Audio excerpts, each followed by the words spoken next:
Hey, do you want some dessert? I'm going to get something from the kitchen. I asked my wife of 13 years, Marie, taking my arm from around her where she was leaning on me as we watched the TV. No, I'm good, baby. Well, maybe another glass of the vino. The 5'6" bundle of beauty giggled, waving her glass around at me from the sofa as I stood. I took her glass and winked at her as I went towards the kitchen, happy knowing that later tonight, I was very likely to have a great time. Not that there had been much doubt about it, since I'd come back only 5 hours earlier from a 3-week business trip, the longest trip I'd ever had to take during our 13-year marriage. It had also been the longest time we'd ever been apart since we met and started dating, back in college, her a junior and I a senior 16 years earlier. I'd learned very early on that dessert was the secret of Marie's excitement. None, and she was a normal woman, with a normal excitement level. A little, she got flirty. A lot, and she would pass out. But in between a little and a lot was a magical place of a highly charged woman. She'd already been making subtle signals that 3 weeks was too long. Pondering my lucky stars to have found this woman, I walked into the kitchen and refilled Marie's wine glass. I then thought about what I wanted for a snack and realized I wanted something cold and creamy, ice cream. It's one of my secret indulgences, perhaps my only one, but I worked hard, running 4 miles every single day, to work off those calories. My indulgence wasn't alcohol, it wasn't cigarettes, it wasn't gambling, or watching suggestive content. Well, okay, maybe a little. It was cookies cream ice cream. I put a small bowl on the counter, grabbed the scoop, and opened the freezer door. I looked, grabbed the cookies cream, and then froze in place as firmly as the ice cream, contemplating life, the universe, and everything. You know that old meme about men holding the refrigerator door open while they stare into it? That was me. You see, there wasn't just one tub of ice cream in the freezer. There were 2. My beloved cookies cream, suddenly more dear to me than the person who had a moment before been the love of my life, and the other. Butter pecan ice cream. The thoughts that went through my head at that moment started at what the heck, progressed to she's trying to trick me, to, oh my God, she not only tricked me, she ruined our marriage. Just like that, I knew my marriage to that person, that cheating person, who I had loved more than life itself, until I'd opened the freezer door, was over. You see, Marie doesn't like ice cream, she likes sherbet, but for some reason dislikes ice cream. She never buys it, not unless I've specifically asked for it. And yet, there was butter pecans sitting in our freezer. Did I explain that I have a severe allergy to pecans and a number of other tree nuts, like walnuts? I didn't? My bad. I have a reaction that causes a severe allergic shock, severe anaphylactic shock, in less than a minute if I ingest certain nuts. Pecans are most definitely in that category, and when we had been married only a year or so, I nearly lost my life from an allergic shock after having a pork chop at one of our local higher-end establishments. The pork chop had been dusted with ground pecans to give it extra flavor during grilling, but it hadn't been listed as having that. I hadn't had my peep in my mistake, I know, but luckily one of the other patrons of the restaurant did have one. But it still took long enough that the hospital kept me for 4 days to examine me for neurological damage, and I'd even gone into secondary anaphylaxis in the hospital. Marie had been there, she knew it, she'd held my hand the entire time I'd been in the hospital, except for when the nurses, or her bladder, had forced her away for a few minutes. Since that day, I always, and I mean always, have an EpiPen within 10 feet of me, if not on my person. But there was someone else we both knew that loved ice cream, too. And his favorite flavor? I'll give you a guess. Jonathan Williams. Jonathan flipping Williams was the person who had obviously spent at least some time while I was gone keeping time in my house, with my wife, over the last 3 weeks. Enough time judging by what I could see in the clear container to allow him to eat most of a gallon tub of butter pecan. Jonathan Williams. Marie's last boyfriend before she and I got together. Jonathan Williams, single, decent-looking, 37 years old, relatively fit, in the outer edge of our social circle, he of the cherry muscle car he had done nothing to earn, who lived just 20 or so miles away, closer to where Marie worked. That annoying person had been at my house. My house. And if he was here, eating enough butter pecan to make that dent in the tub, he'd been here many nights while I was gone. He had been in my house, in my bed, and with my wife. A leap? No, not really. I'd called Marie every night that we'd been apart and a few times during the day, or early evening. She'd almost always answered when I called, but on the time she hadn't, she always called back within 15 minutes or so. Early in the trip, we'd talked for an hour or so each day, even having harmless flirty conversations most nights. Later in my trip, about 9 days or so in, the calls had been shorter, and the one time we'd had a closer conversation 5 days ago, she talked about her past experiences while I shared mine. She'd even at one point supposedly held the phone close to her face so I could hear how much fun she was having. But even that call wasn't particularly long, only a half hour before she had to go. Something about it hadn't made me feel the way I usually do when we talk about personal things. I hadn't expected, or even had a nightmare, about Marie cheating on me, but Butter Pecan had suddenly made a lot of things clear to me. I was stunned. I was hurt. I was angry. But I wasn't in denial. Marie was cheating on me with Jonathan Williams. It was hard to believe, partially because of the way they broke up. They had been close as a couple, until he got caught seeing some other people. There had been some argument that I heard vague bits about, with the result being them breaking up. Prior to that, they'd both been on the outer fringes of my social circle, so I didn't follow the details closely. I returned my beloved cookies cream to the freezer, no longer feeling a desire for ice cream. What I had instead was a deep hunger for revenge, for justice, for hurting those who had hurt me. I picked up the wine glass and twirled the pale pink liquid around in the glass. I must have done it for longer than I thought, because I was broken out of my dark thoughts when I heard Marie's voice from the family room. "Hank, honey, everything all right? You're taking a long time to fetch a snack and some wine." "Oh, I'll be there in a moment. I have to wash the ice cream scoop, and it's got some gunk on it," I replied back, turning on the kitchen faucet to create some noise. I needed a plan. I needed it fast. It didn't have to be perfect in the long run, but it had to be good for now. It wouldn't have been anything special, not anymore. It would have been something I don't want to do now. How quickly our thoughts go dark when they first head there. From love of my life, the most beautiful person I know, to someone I don't want to be close to in such a short time. I carried the wine glass to Marie, but did not sit back down on the sofa. "Thank you." "Oh, where's your ice cream, Hank?" Marie smirked at me, knowing my weakness. I'm not in the mood for a regular ice cream now, not after the gunk on the scoop. True, I wasn't in the mood for anything right now, actually, but I didn't say that out loud. I figured instead I'd run out to the DQ and get a milkshake. "You want one?" Quick thinking. Milkshakes and wine don't go together, so she'd decline, and it would let me out of the house, alone, for 30 minutes to think. She wouldn't come with me. "Only if they have a Pinot Grigio milkshake." She giggled. "Just for you, I'll ask." I forced myself to flirt with her. "I'm not sure they'll have it. Would a rose milkshake be okay instead?" I continued. One of the best acting jobs I think I'd ever done, saying it light and flirtatiously, not shaking like a leaf, even though my heart was beating so fast I felt like it was going to leap out of my throat. "Oh, definitely. Why don't you hurry on out for those milkshakes?" She responded, raising one eyebrow. God, I used to love those little innuendos with her. Grabbing my keys, I smiled at her and walked out the door. 30 minutes to figure out what to do, to plot a course of revenge, to figure out how I would avoid Marie. 30 minutes to at least start planning the rest of my life. I went out and got in Marie's car. She didn't like driving my truck, so me taking her car would make her less likely to follow if it took a little longer. I had the phone dialing before I even snapped the seatbelt in. "Hank, how are you?" "Back from the trip." My brother Bobby greeted me when he picked up. "Yeah, Bobby. Bobby, are you alone? Is Sue there with you?" "Yeah, Hank, what's going on? Why are you sounding like that? And why are you asking about Sue?" His voice was suddenly much more subdued, and the volume lowered. "Bobby, if you love me, just tell Sue I called to say hello, and that you're going to the DQ to get something. Please. I need you to meet me there right now. It's one of those need help hiding the evidence situations." Bobby, my 18-month older brother, and I had always been close, and we'd always joked that if anything ever happened, we'd even help each other hide the evidence as we were growing up.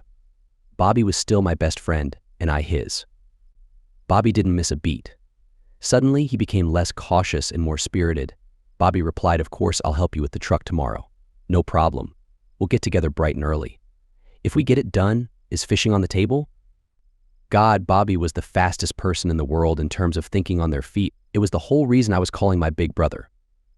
His comment would have suddenly put Sue at ease if she had perked up from hearing how he reacted to my voice and gave us a reason to get together tomorrow for an extended conversation. "Great. DQ on Michigan. Now though, okay? Okay, bro. See you then. 7 a.m. tomorrow. Bye." I knew that was his way of setting up the extra time and telling me he would be at the DQ in a few minutes. He lived closer than I did, so he might even beat me to it, though I doubted it. I drove quickly. I wanted to maximize my time with Bobby once he got there, but still try to keep the trip relatively short for Marie. He pulled up less than 2 minutes after I did, so we got out of our cars and we went up to the order window together. Nothing was said between us. He could see I was shaking, but hide the bodies can also be interpreted literally. He wasn't about to ask until we'd gotten somewhere away from everyone else there. Taking our treats over to the furthest table, we sat down, and I said the words that finally allowed the reality of the situation to come out. I'm pretty sure that Marie either is cheating on me or cheated on me a lot during my trip. Jonathan Williams. I think Bobby was ready for almost anything except that. Well, maybe there was one thing he was less ready for, that Sue might have cheated. But the idea that Marie would cheat on me was just under that as far as he was concerned. What? Are you sure? How? When? He reeled off. I came home and there was butter pecan ice cream in the freezer, mostly empty, gallon tub. So if she's not cheating, she wants to ruin my health. Bobby stared at me, mouth agape, for about 10 seconds before he said it. Shoot. A single word, but Bobby followed my logic within seconds. Speaking of which, where is it? Right here, I replied, pulling the EpiPen out of my pocket. How long? Who knows, but this is the first time I've caught on that they seem to have set up in my house while I was away. In the meantime, I need an excuse, a good one, to not be with her tonight. I know that I won't be able to handle it, which would put her on edge and alert her I know something's wrong. I need to not alert her so I can get a handle on what's going on. Can you help? Yeah, let me think. I could see the wheels turning. Suddenly, he smiled. Okay, so how do you feel about using nearly dying as an excuse to avoid her for a few days? Ha, not following. Butter pecan. That's the answer. I order something that will trigger an allergic reaction. I've already paved the way with Sue. I told her you were going to the DQ. Then I said it made me want one too. We stopped. We were enjoying our treat. You go into shock. I use the EpiPen on you, then take you to the hospital, and we call the girls there. With your history, the hospital will hold you overnight. That gets you through tonight, and you can milk it at home for all of tomorrow, maybe even Sunday. Monday, you're at work, and we can get the ball really rolling. I'll get things started tomorrow by making a few discreet calls for you. We both take Monday off and get this started. Sound like the beginnings of a plan? Bobby wasn't allergic. He liked wet walnuts, which wouldn't be as bad as pecans or peanuts would have been, but they would do the trick. Yeah, plan started. Go get your walnuts. While he was gone, I finished my milkshake. No use tossing it, even if it didn't taste as good as it would have an hour ago. He came back with the smallest sundae that had walnuts. EpiPen, first. I'll wait for your signal, but no more than 2 minutes, okay, bro? And just in case, man, I love you. I love you too, bro. Best big brother I ever had.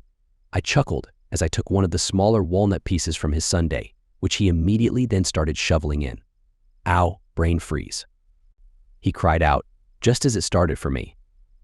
The flush, the tingle, the itch, the constriction, the sudden dryness in my mouth as my tongue swelled, the roar in my ears as my heart began racing. I chuckled as the last of my air going out was expelled. It felt like no air was coming in, and I could feel the invisible hands clenching my throat, strangling me. Silently, willing myself not to panic, I counted to 20 Mississippi after it started before I allowed my hand to slap the table. I saw Bobby grab the EpiPen and get it ready. I don't remember the prick of the needle going into my calf, but I had one last memory of seeing Bobby counting off the seconds while holding the needle in place. My next memory was a passing glimpse of being in Bobby's car. The one after was of a doctor holding a bright light to look at my pupils, calling out, "Mr. Preston, can you hear me?" Things were clearer, again, after that. As Bobby predicted, they held me overnight. Marie was there. She'd gotten redressed when Bobby called her on the way to the hospital and had even driven my truck. So was Sue. Marie ended up taking me home the next day, and Bobby and Sue brought Marie's car back later that afternoon. Bobby kept close to me, even shooed the 2 girls away to take care of his little brother, which I think irritated Marie. He understood I didn't want to be alone with her, so he made a way for me to spend the rest of the weekend with him, except for the hours I slept, where I feigned tiredness from my trip and then from the hospitalization. I didn't have to fake it too much, as I was exhausted from tossing and turning all night. At one point, I remember, Marie was shaking me to wake me up extremely early in the A on Sunday, saying that I was thrashing violently and yelling her name. She was worried I was having a nightmare. I was worried I wasn't. Monday morning dawned dreary and drab, as my life had become. I awoke better and refreshed, able to get to work again, so I got up and got ready for work, which Marie did as well. She hugged me as she headed out, told me she loved me, yeah, right, and I faked having forgotten some receipt, or another for my trip, which I'd need to file my expense report, allowing me to go back inside. As soon as she left, I messaged Bobby that I had free time at my place as soon as he was done with Sue. Bobby took longer to get there than I thought he would, but I was busy as soon as I got off the phone calling in to ask for the day off. I'd gone onto the computer and searched for best family law lawyer for men Indiana, and it had come up with a couple of lists I'd been cross-checking who was on each list, along with who was local or even just semi-local, when Bobby got there. I especially liked that I found a female in the top 3 on 4 of the lists. That was unusual, I thought. Now Marie and I didn't have children. Luckily, we'd been planning to start trying next Thanksgiving. Tick-tock goes the biological clock, so it wasn't imperative that it be a men's advocate. I just wanted someone who would fight like hell for me, since I wasn't in the wrong. I also searched for best family law lawyer Indiana as well. I added them to the list, knowing that I would end up using a free or cheap consultation so that they couldn't represent Marie when the shoe dropped. Yes, I already knew that I could never accept it, would never accept it. Our marriage was done the moment I realized what butter pecan meant. Bobby arrived just as I finished making my call list top 3 lawyers first, and then the top 3 advocates for men's rights. I knew I would most likely end up with one of the advocates, but it was important to make sure they wouldn't represent Marie. I prioritized the top 3 because I was afraid I might miss them if somehow Marie found out what I was up to. "Hey bro, where are you? I've got something for you," Bobby called out as he entered the house. "Back in the office." "Come on back." Just in case, I minimized the web browser, which was in incognito mode, so it would be quick to close with no traces, and minimize the phone list. I didn't really need to do that, but I didn't know if he would be alone when he came over. Turns out he was. "Trying to be sneaky, Hank?" "Good, you need to be. Brought you a present. That's what took me so long," he said as he handed me a small bag. I looked inside and saw a small clock radio, a tiny ceramic dog, 3 miniature voice recorders, and 2 thick pens. "What's this?" "Recording devices. The clock and the dog have hidden cameras. See?" He pointed to the small lenses. "The voice recorders are small, voice-activated, and can hold up to 8 hours of recording. The pens are like the recorders, but can only hold 2 hours of audio, but they have Bluetooth downloads. If a cell phone with the right Bluetooth and app is nearby, you can easily transfer the data without needing to interact with the pens regularly. Their batteries last up to 30 days. I got them from Evan Smallwood this morning." Evan was the reason I was determined to get a men's advocate. He had been treated unfairly in his divorce after his wife, Karen, cheated on him with her boss 2 years earlier. He had figured out something was wrong, gathered evidence, and then filed for divorce. However, she begged and pleaded, and he ended up getting a terrible deal. Indiana is a no-fault state, so she got away with cheating while he suffered the consequences. I didn't want to end up like Evan, so I wanted to gather evidence to protect myself without resorting to illegal activities. "I have a list of lawyers that I want to contact," I replied. "So, no chance of reconciliation." I didn't think so, but with a day or two to think. No chance. One and done. That was always going to be true after the awful incident with Michelle. Or maybe I should say the first terrible incident. I wryly chuckled. Before Marie, I had been engaged to my high school sweetheart, Michelle, for 6 months. College seemed to be great for us as a couple, but Michelle soon discovered that it was also a happy hunting ground for other guys. When I found out she had slept with at least 15 guys since accepting my ring thanks to a public health notice about getting tested for chlamydia, I was furious. She didn't even have the courage to tell me face to face she let the health department do it. She cried. I got angry. She claimed she was just trying to get other guys out of her system before we got married, and I got even more angry. And in private, I cried. Those 6 months without any physical contact after getting my ring back made me realize that I couldn't stand the idea of someone else playing with my emotions and betraying my trust. I wanted a loyal partner, and I was determined to be loyal as well. While Marie wasn't my rebound, she was the first person I had been with since Michelle. Marie knew my history, she had heard it from others, and we were dating when Michelle tried her last-ditch effort to win me back. I have no doubt that Michelle had loved me, in her own way. I just couldn't handle the way she also loved others. So Marie was aware of my past, she understood how I would react if I were cheated on, and she knew about my commitment to remain faithful. Bobby knew all of this as well, so his question was only a formality. And I knew, even better than Sue, that if she ever cheated on Bobby, I would support him in seeking justice. And I loved Sue, almost as if she were my own sister. I knew she was perfect for Bobby within a couple of days of meeting her, and I'm the one who set them up on their first date 5 months later. Yes, the only couple I thought was more perfect than Bobby and Sue was Hank and Marie, and now we know the dark thoughts going through my mind. Okay, bro. A. If she's cheating, and I'll admit it looks suspicious, we expose her publicly to shame her, and then we move on. Sound good? Evan will probably help you and me with that. He made me chuckle with that. We don't have to humiliate her. I don't want to do anything that could land me in prison. Now, the other guy, maybe we want to go after him, but I don't know how we're going to do it. We'll figure it out as we go along, bro. Bobby chuckled. I always had a knack for rhyming. I've got skills that give me chills. The mood lightened. Bobby always knew how to make me laugh. We worked together to figure out where to place the 2 hidden cameras. I didn't think we would catch anything on them, at least not until I left town again, but it was still challenging to find the right spots. In the end, I decided to put the clock radio by the TV in the bedroom. We didn't use it often, but it wouldn't look out of place there. The ceramic dog was a bit trickier. It didn't blend in with the rest of the decorations in the house. After much thought, I placed it on top of a cabinet where it had a clear view of the front door, but wasn't immediately noticeable. It could only be used to see who entered the house. It did make me wonder how Evan had used it. It's probably best to place one of the pens in her car and one in her purse. You can also hide a recorder under the seat of her car, one in the kitchen, and another one somewhere in your spare room. The dog will pick up sounds from the living room. So you've got all the obvious areas covered. What do you think, Hank? Why do we need 2 pens in the car? The pen will go in the pen compartment you have for when you need to write something down. It'll be the backup option. The voice-activated recorder will pick up conversations if she's using the hands-free speaker. Can you manage to slip the pen into her purse? Maybe. But at least I only have 3 devices to plant from here. Let's start calling the lawyers. Hank and I spent the next hour and a half scheduling appointments with each lawyer on my list for the next few days. Luckily, we were able to fit in a meeting that day at 1 p.m. The lawyer's office was close to Marie's workplace, so I figured I could sneak into her office's parking lot and plant the recorders during lunchtime. I arrived in the lot at noon and encountered what turned out to be my first stroke of bad luck in Operation No Trust and Verify. One of Marie's co-workers saw me drive in as she was leaving for lunch and waved at me. Hopefully, she would just assume I was taking Marie out for lunch and forget about it. I later found out that she mentioned it to Marie 2 days later. I found Marie's car, placed the pen in the pen compartment on the dashboard, and then reached under the seat to hide the recorder. In the process, I accidentally grazed my hand on a seat spring or something, and it pierced my skin.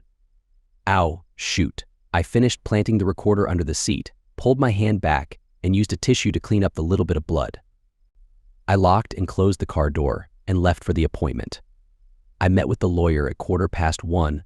Why do doctors and lawyers always make people wait? I told him everything except my plan to meet with multiple attorneys. He basically dismissed the butter pecan evidence as insignificant and didn't believe that I had a solid case.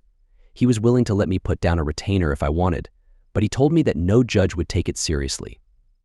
Then I went to a new bank to set up a different account and pass the time before heading home. I wasn't able to plant the second pen in her purse, but I had a feeling it wouldn't matter. She worked in an office, so the pen in her car would likely capture any significant conversation, and I probably wouldn't be able to gather enough evidence from the purse anyway. Life went on for the rest of the week. I checked the 2 cameras every day, but they only showed my wife and me, the kitchen recorder once, and the spare room recorder once. There was nothing on the spare room recorder, and the kitchen one only picked up mundane conversations between Marie and me. I walked close to Marie's car to connect my phone with the pen inside, but when I listened, all I heard was a conversation between her and me on Wednesday, and nothing else. On Friday, I finally found a way to take Marie's car to the DQ where I met Bobby. We retrieved the recorder from under the seat and hit play. The voice-activated recorder under the seat was a bit different. My voice, ow, shoot. I knew instantly something was different. I hadn't heard myself on the pen when I snagged my hand. The next sounds were rustling, the door closing. The door opening, someone getting in, the door closing. Road noise. Car stopping, door opening, door closing, car starting. Road noise. And then the conversation that ended it. Brar, brar, brar, brar, baloop. Jonathan Williams' voice. Hello, hey there champ. I just got all warm thinking about you. The sneaky person coyly cooed. Oh, you did you? Creamy warm, or just hot under the collar? Oh, I'm creamy, and I'm hot, but neither is under the collar. They're both quite a bit lower. And she chuckled. God, you were so good last week. I wish Hank hadn't come back for another 3 weeks. My heart is aching to return home to your little love nest. Oh, you like the nest, eh? And here I thought you'd prefer a little less bush, and a little more bear, a little bald eagle. I could make that happen next time. Oh, and then maybe I'll get a hole-in-one in that bald eagle. Or would it be a bald beaver? He chuckled. God, it made me sick, and looking up I could see Bobby was about to lose it too, hearing the back-and-forth innuendo, awful mixed metaphor puns, and banter between those two.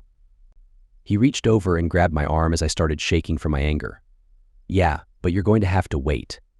I don't intend to play a round of golf or anything else snicker while Hank is in town. Oh, come on, Marie, you know you want my big driver in your bag. Are you calling my kitty a bag? Marie was instantly no longer as teasing. No, it's the finest kitty out there. And I can't wait to get back in and also into its next-door neighbor, MS Donkey. He tried as a weak attempt to bring the full banter back. MS Donkey? Now you're calling my behind a donkey? I could hear in her voice that Marie didn't seem to really mind. She just was trying to make him grovel. No, baby, you've got the greatest behind in kitty I've ever had. You know that's always been true. Oh, you say the nicest things when you're trying to get on my good side. Oh, and speaking of special favors, you are the greatest at making people feel good. Or felt. Now that one I disagreed with. While Marie was good, Michelle had been better, back before I knew that she was not trustworthy. But then, now that I knew Marie was, too, I knew Marie just wasn't as good. It had never mattered before, because I'd loved her, but now was a different story. So, when is the clueless wimp leaving again? Look, you will not insult Hank. Not if you want to keep access to my treasure box. And for the record, he's never had any inappropriate behavior that I know of. He certainly hasn't from me. Thank goodness for small favors, right? Okay. Just when can we get together again? I don't know right now. It's totally dependent on Hank's schedule. And right now, he doesn't have anything on the schedule. It's never more than every 2 months, but he was just gone for 3 weeks. I don't think they'll send him out again for a bit 2 months. No way I can go without a visit to that sweet, sweet kitty of yours. Come on, babe, you've got to give me a hand. You have 2 hands of your own. You don't need one of mine. You'll just have to wait. Marie scolded him. Oh, babe, Marie, don't be like that. You know I can't resist you, and you can't resist me.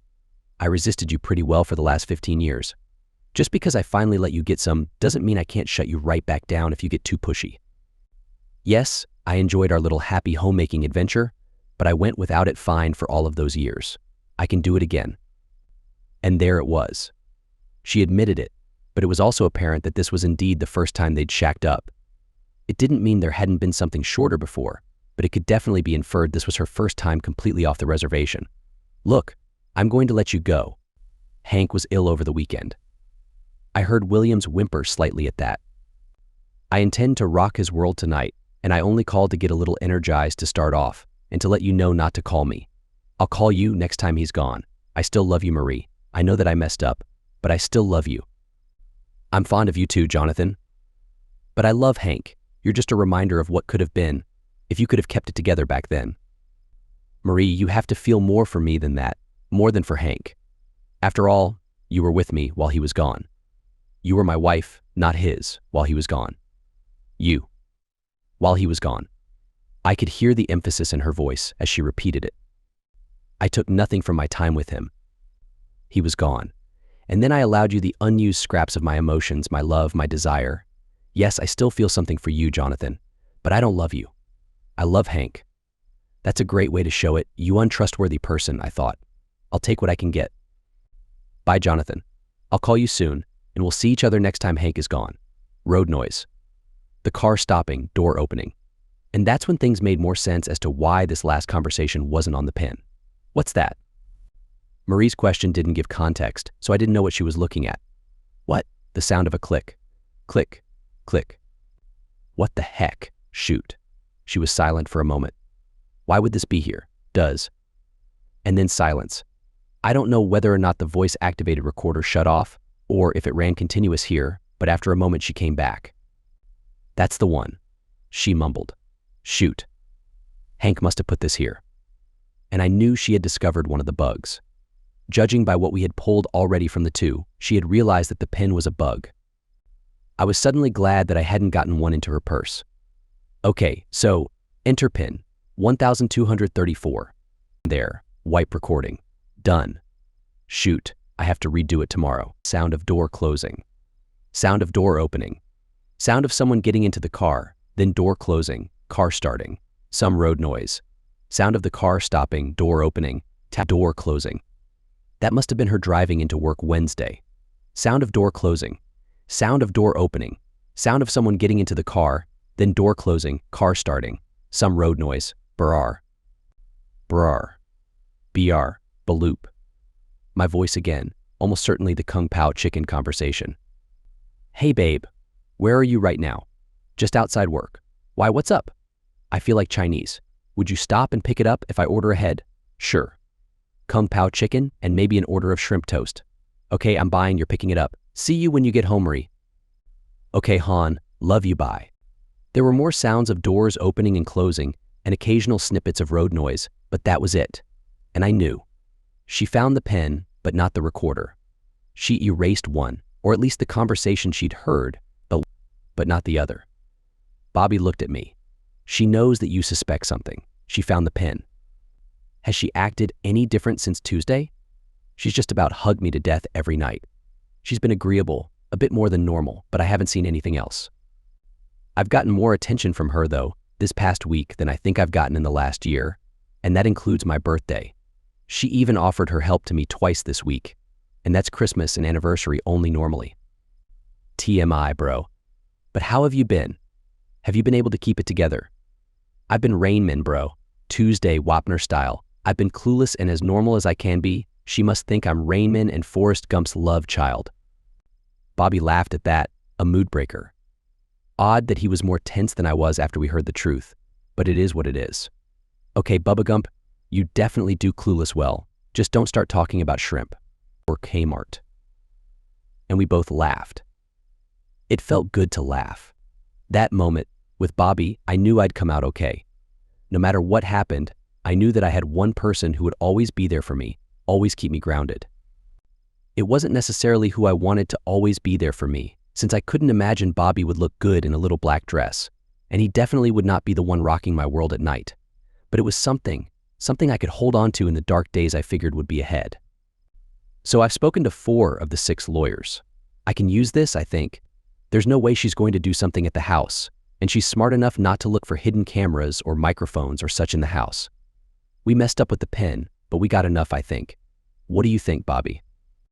I think I'm following your lead on this, little bro. You're running everything. I'll back you up, I'll give you an alibi, I'll help you hide the jerk's body, or Williams. Whatever, bro. Bros, loyal friends, cheating boys, then jerks. Bros first. Heck, I'll even be your cellmate, mate. But I get bottom bunk, you get to just be at the bottom, if it comes to that. No way, bro. No way. I laughed back with him. The most serious and devastating thing to ever happen to me. And I'm cracking prison jokes with my bro. That's friendship. That's love. That's my brother Bobby. But back to basic people, I want to ruin Jerk, and I'd like to ruin the boy. We need a plan. But I'd rather we didn't end up cellmates. My smile stayed for a few seconds, and Bobby let it. But when it started to fade, Bobby immediately stopped smiling too, and we began to come up with a strategy. So, what is the Jerk has that we can ruin? Besides Marie. I'm sorry, besides the girl. Well, let's go down in order of importance. He's got his life. Bobby nodded. He's got his health. He's got his reputation. That's about it. I trailed off at that point. That reputation. Isham, I think he might value that thing just under his reputation and above his life or his health. Definitely above his life, in fact, since he bought his life to have a good reputation. How about we ruin his reputation? Bobby and I were referring to Jerk's classic Sierra Tan Poly, also known as brown 1969 Plymouth Barracuda convertible with the so-called CUDA package and the big 440 big block engine. It was about the rarest version possible of one of the popular cars of its era. While it wasn't the Barracuda of automotive fame, that's the next year, 1970, CUDAs, it was the one that set the stage for the Barracuda of fame, with the last major top-end engine before the arrival of the legendary Hemi. The car wasn't worth the $800K or up that one of the 70 CUDAs were, but it was still, in the condition he kept it, worth $90 to $100K. He'd inherited the car from his grandfather, who had the unfortunate timing of having a stroke a week after buying it new, in 1969. His grandfather could never drive it but wouldn't sell it. And when he died in 2007, Jerk had inherited a nearly 40-year-old Barracuda with only 132 miles on it. It was a mess, in some ways, but it was still a brand new classic car. Since then, Jerk had probably added 2,500 miles to the odometer but used it very rarely. Me, I'm a Corvette man, and Bobby is a Mustang guy, but Jerk actually had one of the classics while we just yearned for a Stingray me or a Mackay Bobby. Yeah, losing that car would probably almost hurt as much as losing his reputation. But I can't just destroy a thing of beauty like that. The CUDA didn't do anything to me, only the Jerk who owned it. It's the old user error thing, although I'd say it's more of an oblivious issue with the CUDA. Oblivious? Jerk between steering and pedal? I high-fived him with a grin as he got it. So no damaging the car, per se, but deny it from him. How do we do that? Get it stolen? Have it shipped to some deserving millionaire somewhere? And, if possible, have his reputation ridiculed when it's shipped.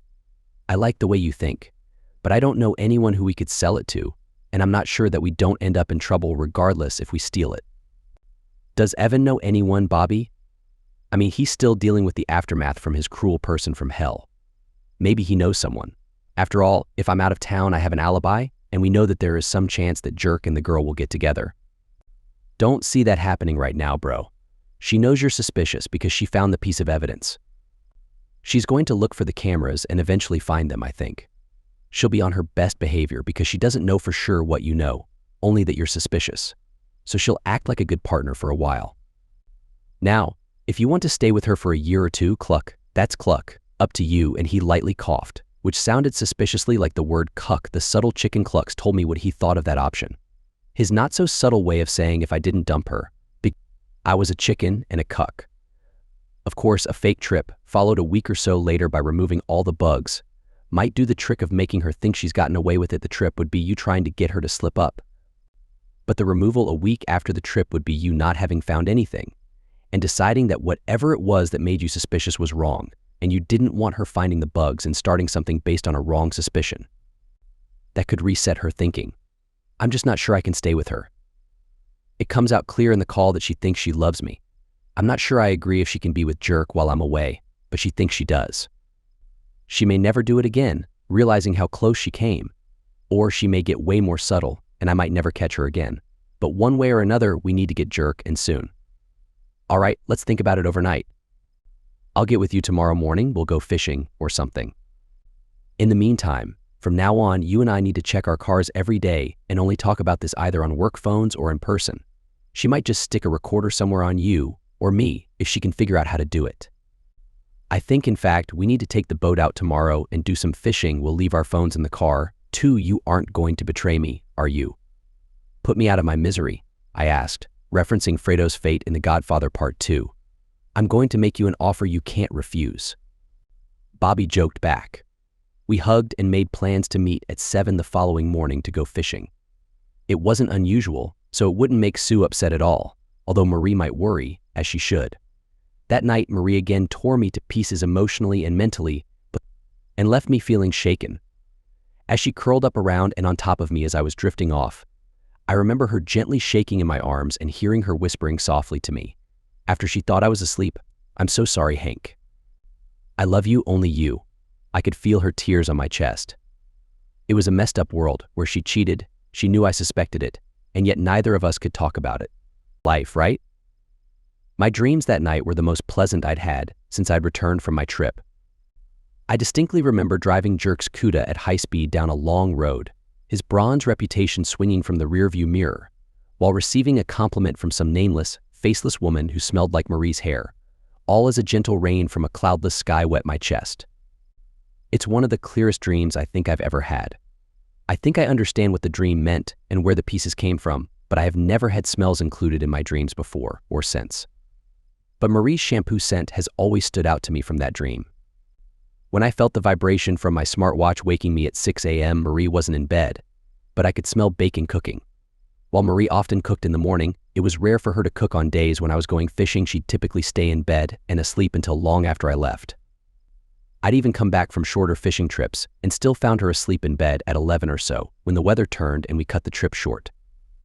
After getting dressed for fishing, I walked into the kitchen to see Marie finishing making a bacon, egg, and cheese sandwich, along with a thermos of hot coffee. The cooler was also already sitting by the garage door, and it was clear looking at the cardboard in the recycle bin that she'd put an entire 12-pack of soda in the cooler, probably with a couple sandwiches and other snacks. She was trying to be the perfect partner. And yet she knew that I either knew or suspected something was wrong. I spent a few minutes with her, time I normally would have spent packing the cooler, making the sandwiches, and waiting in line at the McDonald's for a breakfast sandwich and coffee before meeting up with Bobby to talk with her. She was affectionate, sweet, and yet much more shy acting than I was used to for a woman I'd been with for so long. I could see the fear in her eyes the first time I'd seen it, actually, and almost hear the desperation in her voice as she threw herself into me to hug me and kept saying, "I love you, Hank," between each hug. For my part, I returned the hugs, though not as desperately, and said simply, "I love you too." It wasn't a lie. I hated her. I loved her. I hate what she did. I love who she is with me. I hate what she has turned me into. I love the way she's made me feel over the years we've been together. It's a two-faced dichotomy, one of those Dr. Jekyll and Mr. Hyde type things. I left and met Bobby at the spot on the Big Blue River, where we usually put his boat in. He had just finished dropping his boat in the water and was pulling up his car and parking when I arrived. Seeing where he was, I parked, left my phone on the seat of my car, grabbed the cooler and the coffee, and went down to the boat. He already had the rods and tackle on board. Bobby joined me a moment later, and I held my hand like a cell phone, then looked at him. Red-faced, he turned around and walked back to his car, returning a moment later. "Forgetting your phone was your idea." "Getting forgetful, old man?" I gently teased him as he climbed into the boat. He looked at me with a sour expression for a moment, reached over to the cooler, and grabbed a soda. Popping the top and taking a sip, he gulped half the can down. Too little soda in my bloodstream to function this early on the water. "But hey, it's 5 o'clock somewhere," he replied. "Yeah, maybe India or something." "Don't you think it's a bit early or a bit late to start drinking soda?"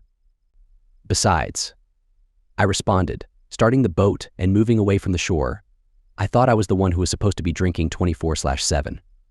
I'm just getting a head start. Gotta keep you from becoming addicted." "Aren't you up to like a 10-hour chip?" He bantered back. "Yeah, but I think you're still on the 10-second chip." Clean and sober, two things that won't describe us by mid-afternoon. Cheers. I lifted my coffee cup. Bobby grinned and finished the soda. "Of course, if you keep that up, I think we'll need a bigger boat," I joked, quoting Jaws, "but it'll be for your empty cans. And we'll need more soda." "Never fear, more soda is here," he countered, opening up the cooler. "I didn't plan on us actually catching many fish today. Didn't even bring bait." I huffed at that. We set out on the river, going upstream towards the Mill Pond Bend. While Mill Pond was a popular fishing spot, the bend increased the current flow just south of the pond, making fish less plentiful in the area. I, for one, wish you had brought the bait, preferably jerkface. While life may be frustrating for me, catching a good bass would still be a nice way to take my mind off it. And I bet Marie would even cook it up nicely for me. It was odd. I realized it was the first time I had called her Marie in a while with Bobby. I knew I had to keep from calling her mean names to her face or around someone besides Bobby and maybe Evan. But I had been taking out some of my anger and frustration with Bobby by calling her those names. I wondered for just a second if my dream had anything to do with not being mean to her before Bobby interrupted my thoughts. "So I've been thinking. I think I know how we can do it." "Do what?" "Remove the annoying person and all accompanying problems caused by one Jonathan Williams?" "Well, kind of. But I was more referring to the car. It is possible to mess with it so he loses something, but it depends on him doing something too, which I can't guarantee." "But stealing the CUDA?" "Yeah, I got that figured out." I spent half the night thinking about it. Witness that, since I didn't sleep, it's still yesterday, so that, and he pointed to his empty soda can, isn't too early. It's just a really late Friday night drink. Oh, great master of beverage justification, what is your idea? I joked with him. We arranged for it to be stolen at a car show. No one would think twice about seeing someone trailer it and take it away towards the end of a car show. He can't resist showing it off, so we just get him to take it to a show. Have a couple guys wearing jackets that say something like, I don't know, Cuda Classics or something, and distract Jerkface while they load it at the end of the show. It's always chaotic at those things, but who the heck would steal a classic car from a show and do it so obviously? We have them drop it off in a storage unit, rent it under his name, and leave it there for 6 months. In the meantime, he reports it stolen, gets the insurance to pay, and yet the car is sitting in a locker that's in his name. We blow the whistle on him a month or two after he collects the insurance, the police find it, and he's going to jail for insurance fraud. Okay, let me think about that for a second. No, I see way too many issues with such a complicated plan. Besides, just having his name on the unit won't be enough. See, that's the beauty of it. We can simply arrange for the key to the unit to be on his keychain at his house, still marked with the tag. So since I know you're going to criticize it, here's the deal. What you may not know, because you didn't really know Marie well back then, is that Evan's cousin Darla is the person Jerkface cheated on Marie with. Darla was a freshman and had grown up out in Oklahoma. You've met Darla a couple times over the years. Darla didn't know Jerkface was involved with Marie. At least according to Darla, when they went out she thought she was Jerkface's girlfriend, so you can imagine her surprise when Marie slapped her when she found out. According to Darla, Jerkface lied to Marie and told her that it had been Darla who started it and pursued him. Darla had rarely dated before that, and Jerkface was her first, so she felt betrayed when he lied about her in front of Marie and she got hit for it. She blames Marie somewhat, but she hates Williams. And Darla, well, that whole family, they hold grudges. You've never been anything but a friend to Evan and nice to Darla the time or two you've met. She likes you. Heck, she likes most people who she doesn't think wronged her, but she holds grudges. Okay, so you, me, Evan, and Darla all want to bring down Jerkface. But what does that have to do with the car? That's what I'm trying to tell you. Darla owns a pair of storage units, or at least her husband does. Darla even manages one of them. And Darla would know where we can find a couple guys to haul the car away. Storage units have cameras. So when the police start investigating, they'll review the camera footage and see that we paid for the unit and see us, or whoever, putting the car away. They won't see Jerkface. Ah, but here's the thing. Guess which storage center is the closest to where Williams lives? It's not the one Darla manages, but it's one she and her husband own. She can arrange to take over for one weekend and have the cameras malfunction. It'll take a few days for the faulty cable to be diagnosed, but the next day, we rent the unit, so the camera won't capture our actions. She won't be there when we do it, so there won't be a connection between the camera glitch, her and us. Okay, so that gets us the rental unit. We can also take other precautions, like the license plate of the truck hauling the car. Make sure no one looks towards a camera as they take the car off the trailer and into the unit. That makes sense. Someone can even dress like Jerkface did earlier in the day, if we can figure it out, so it'll be more obvious. Heck, we can even arrange for photos of him at the show with the car, so the police will be able to see how he was dressed. I started to warm up to the idea. Now you're thinking logically. The key points are getting him distracted long enough to steal the car, how long to wait before the anonymous tip, or whatever method we use to have the car discovered if the police don't find it on their own. Bobby seemed to have most of the answers figured out, but I still saw one glaring issue. There's still the problem of the key. How do we get it so that the key is at his house? Okay, so I'm still not sure how to do that. I think we need to somehow get it on his keychain right before we tip off the police, but I don't know how to do that yet. You'll have to come up with a few steps on your own. Hey, there are only 3 question marks left and one small problem that only you can find the solution to. The key situation, the distraction, and our alibis, and then the problem. What's the problem? Can you keep cool long enough to pull this off? You can't do anything about Marie until after he's in jail, and you really can't do anything that would make the police suspect you more. When the car goes missing, if you're in the middle of a divorce because of him, you'll be a primary suspect. The police don't care about whether or not Marie is in other relationships, but they do care about the stolen car. And based on how he treated Darla, Jerkface will blame Marie if he thinks you stole the car. You know, that could be perfect. make him blame her. I could use that to push the divorce if he goes on record stating he thinks I had something to do with it, because he was involved with her and I wanted revenge. That could work really well. Bobby broke into the biggest, most mischievous grin I had ever seen on his face. Lead the horse towards the water, and eventually the horse will find it and drink. Now you see where my end game is. Wait, you already thought of that? You sneak? Why didn't you just go there from the start? I replied, slightly annoyed. Because I needed you to see that there was a way through. As soon as you did, you would know you'll be able to pull this off with Marie. When the car is gone, we drop hints to Jerkface that you did it, or spread rumors that you had something to do with it. So it gets back to him. He'll point the finger at you to the cops, and end up blaming Marie before the hammer drops. Pass me a soda. Time to celebrate. I smiled back at him. It was a good morning for fishing and drinking. Bobby volunteered to be the communicator between the different people involved, keeping things up in the air for the next week. I found a lawyer, the tough one, and she handled the paperwork, but we didn't put any dates or file it yet. I saw Evan once, and he looked at me and smiled. We didn't say anything. He just smiled.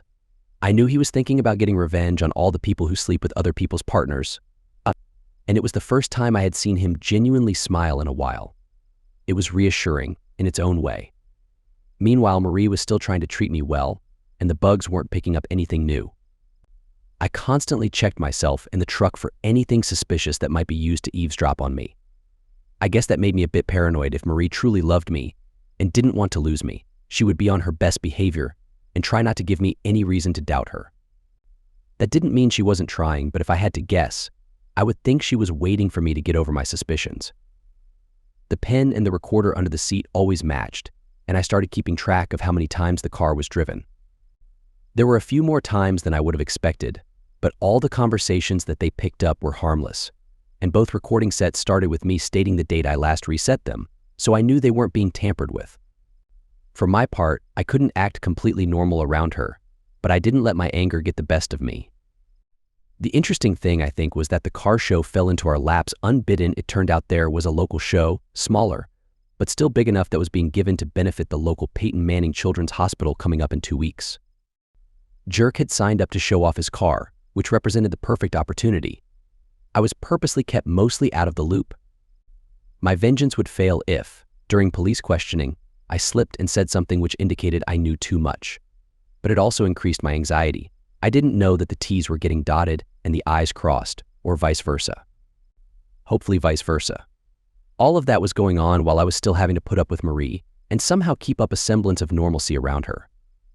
She could see through it, I know, but since she didn't know what I knew, and she couldn't admit to what she had done, she didn't know if it was just dark thoughts and suspicions or concrete proof.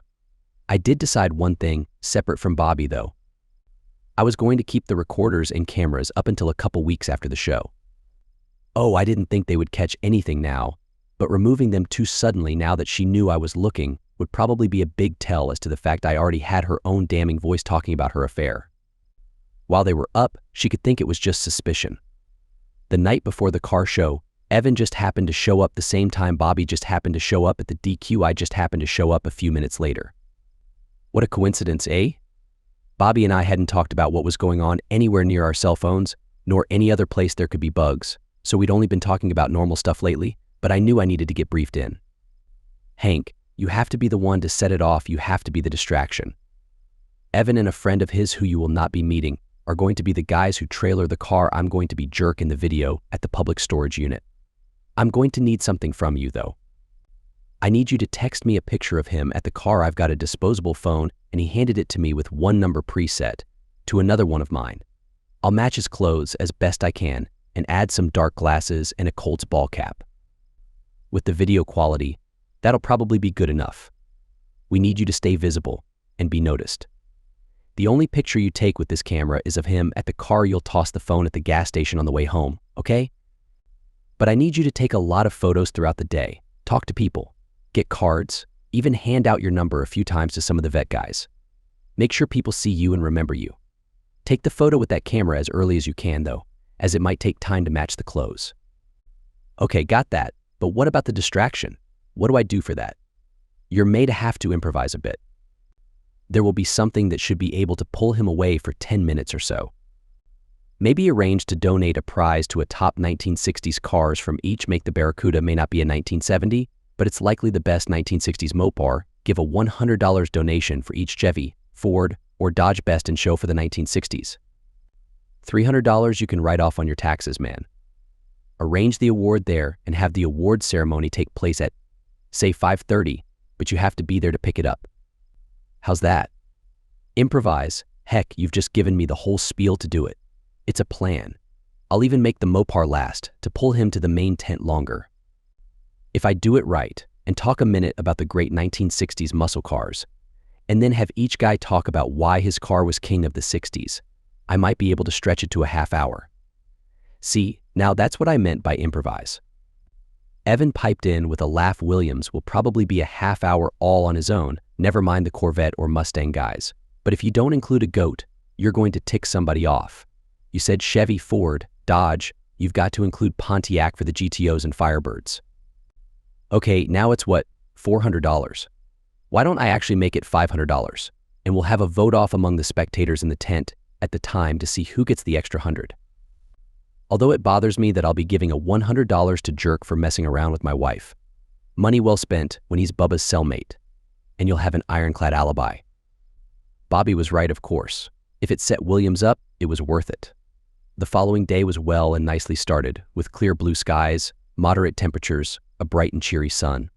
I swear I think I heard robins chirping. It was so bright and beautiful. Well, it seemed that way to me, because I knew that today was the day Jonathan the Jerk Williams was going to begin the rest of his life, minus his prized Barracuda. It was a simply glorious day.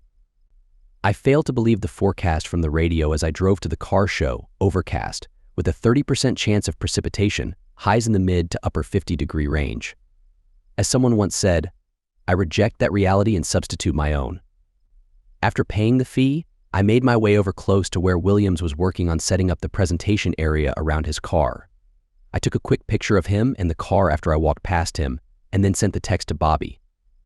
A moment later, I got the reply, got it. Let me know for showtime, which I translate to let me know what time you're going to do the presentation so we can snatch the car then. From there, I walked over the main admin tent. Hi folks, name's Hank Preston, and I have a proposal. I'd like to give a small award later today to the top 1960s cars from Chevy, Ford, Pontiac, and Chrysler Plymouth. It'll bring in a bit of extra interest. I'm willing to donate $100 for each winner and then have a vote for best among the four for an extra $100. All I'm asking is that it be considered charitable, since it's something to raise the excitement level. I've got the money right here, clean, crisp new bills. I said as I held out the hundreds. I think we can do that. What time would you like to do it, and how do we judge? One of the lead volunteers asked. Hand people tickets, let them drop it in a bucket or hat by their favorite leading vote getters in each category win. Then a voice vote for the final winner later. Should be simple enough. I answered. Tim, run this ticket roll up to the front. Have them pass out a ticket to everyone who comes in and tell them to explain what they're for. Maggie, why don't you go tell each of the possibles why they should hold on to those tickets? We'll hold the count and votes at, say, 5 this afternoon? Sounds good. Just need a receipt for taxes. I smiled. All according to plan. After leaving the tent, I texted 5 p.m. to the preset. A moment later, I got okay, ditch phone at gas station on way home back. Since it was early, I wandered through the cars and spent a long time drooling over a 1963 split rear window Stingray in metallic blue and a 1967 454 powered canary yellow Stingray convertible. I was having a hard time figuring out which might be more worthy. I took pictures with my own cell phone, took cards, pondered the for sale sign on a 1965 silver Fully Stingray. The last year fuel injection could be had on a Corvette until 1982. It tempted me. It very much tempted me. There weren't a whole lot of other vets there, just 5 in the category, but it was still seeing some of the ones I'd dreamed of since childhood. Of the rest of the Chevys, I was surprised at how good a 1962 Impala looked. It would definitely have won without the 3 vets I mentioned, and it would be right in contention regardless. I found a car for Bobby, too, a green 1969 Mustang Mach 1 Fastback. It was even for sale, but when I saw the asking price, I decided not to tell Bobby about that. He'd never have lived to drive it, since Sue would have killed him for paying that.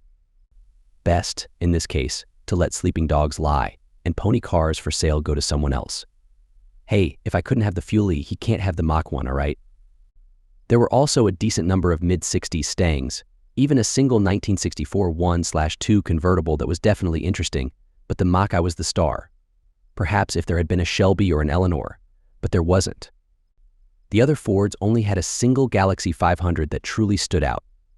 I didn't just hang out the entire day, I made myself memorable, made a few new friends, and I talked up my favorites in the 4 categories to some of the other folks walking around. It was a hoot when I finally found both a blue 1967 Firebird and a red, of course, 1968 GTO in the Pontiac set that were really cherry. I whispered to the older guy with the goat that he should probably play a bit of the Beach Boys on his cell as background music if he set a small playlist. He could have their version of Little GTO playing in the background. He liked that idea. When I walked by again later, I heard the end of a loop he'd made. I got a kick of it and stayed long enough that it started up with Little Old Lady from Pasadena. What made it especially fun is that an older couple were walking by when it started. She started laughing and asked if she could borrow the goat while she took it to church. I mentioned to her there was a Barracuda she should look at while she was talking, since it's a Mopar, closer to the super-stocked Dodge, which in retrospect might not have been the best idea. It was obvious to me that either the Firebird or the goat were going to win in the Pontiac group. The Barracuda had a small bit of competition, though, which was a problem I needed to keep jerking the tent as long as possible. There was a 1968 Dodge Super B, avocado green, and with the big 426 Hemi, it was the single rarest specimen of a car in the show, period, and it was the owner's pride and joy. It had only one significant flaw. At least as a concourse-style car, some owner along the way had pulled the original radio and had added a newer one, along with a, now ancient, 8-track player that hadn't been in the car. It had damaged the dash a bit, and the owner hadn't gotten around yet to fixing the dash and carpeting. As well, it didn't have the original wheels, instead having 5-spoke wheels with spinner caps, which looked suspiciously to me like mid-1960s Stingray wheels. They looked good, I suppose, but detracted from the car.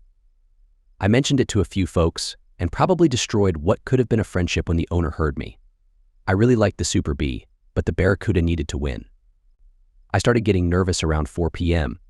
I knew that, as yet, no crime had been committed, but that in less than 2 hours, I would be an accessory both before and after the fact with Grand Theft Auto, even if I wasn't guilty of it myself. I remembered Bobby and the fact he would help me hide the bodies, and I remembered Evan and how upset he had been over his wife's cheating, and how much anger and hurt Marie's betrayal had done to me. I also knew that at the moment, I could pretend nothing had happened with Marie and just go forward lying to myself and others, but if we went through with it, I wanted Williams to suspect me, regardless of my alibi. I needed him to get to the point that he betrayed Marie to me and everyone else. And then it was time. I was nervous, but relieved when I saw Jonathan the Jerk walk into the tent. The die was cast and whatever was going to happen would happen. I sent one last quick text, go, and that was it. Even as I should have gotten less calm, I felt a warm feeling of relaxation come over me. The Super B owner frowned when he saw me with the judges. I also saw the owners of the 3 top vets, the owners of the 641/2 Stang and the Mach I, the owner of the Impala, the owners of the Firebird and the Goat, and I saw him. He saw me at that point, for the first time, perhaps realizing that I had funded the little award. After a moment, he smirked, and at that moment I wished to heck that the Super B beat him out. I gave a short speech, discussing how the 1960s were an incredible era in automotive history. I heard a guy who had been showing off his 1993 Porsche 911 laugh at that, and how Detroit steel had dominated the roads. I then invited each of the owners with a car entry to bring their tickets to be counted, forming a small line for the people organizing the event to tally them up. I took my time, asking each person to say a few words about their car when they brought up their tickets. There was a noticeable difference in how they spoke about their cars. Some guys quoted facts and figures about their cars, like the engine and the designer. Others focused on their own car, highlighting its special qualities and why it was unique. A few shared stories about their cars, many of which had sentimental value. It touched my heart when the owner of the 1962 Impala mentioned that his father had proposed to his mother in the car, and they had used it for their wedding, honeymoon, and bringing their kids home from the hospital. His father had even driven it to his mother's funeral before passing it down to him. This brought tears to the eyes of the crowd. Williams followed him shortly after. He had the opportunity to talk about growing up with the car, his grandfather's dream car that had sat unused due to his grandfather's stroke. He could have discussed what made the car unique, rare, or desirable. He could have even mentioned the restoration process. However, he took a different approach. He spoke about how women seem to adore the car. When they see it and hear the song Barracuda by Fleetwood Mac, they just swoon. Nothing better for a bachelor than a cool car. It received a lukewarm response, and someone from the back shouted, "It's Heart, not Fleetwood Mac, and the song has nothing to do with the car." It got a bigger laugh than Williams' speech received applause. Marie had cheated on me with this jerk. Seriously? Once the voting concluded, it took a full 20 minutes as the judges wanted to make sure everyone had a chance to discuss their cars. You could sense the excitement in the crowd for certain cars. Then, they gave me the names of the winners to announce. I hadn't anticipated that, but it was enjoyable to hand each winner a small certificate, a little blue ribbon, and a crisp $100 bill. The first car announced was the Mach-E. They didn't tell me the exact count, but it was clear the Mach-E dominated the Fords.